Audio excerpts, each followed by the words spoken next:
tayo ng pusa, guys. Hanapin ko yung aking mga kitten.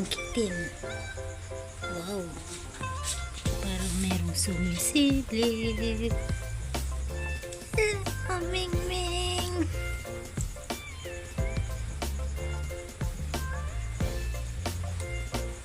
Wow, si ganda. Ito guys, si ganda. Ay, dalawa sila.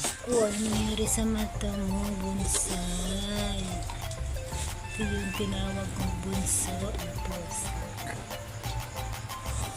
Ayan, nasa loob ng box. Hello, ganda. Tinawag ko siyang ganda, guys. Kahit di maganda yung kulay, pero din naman natin pwedeng tawagin pangit.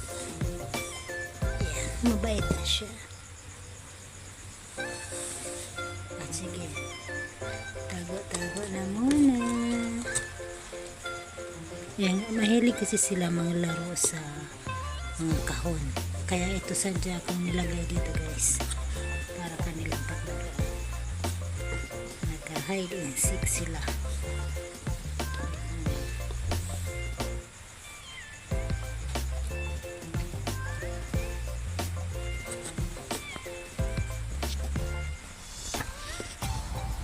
Lalo sa ngayon, guys, ay maulan dito sa amin, kaya malamig yung panahon.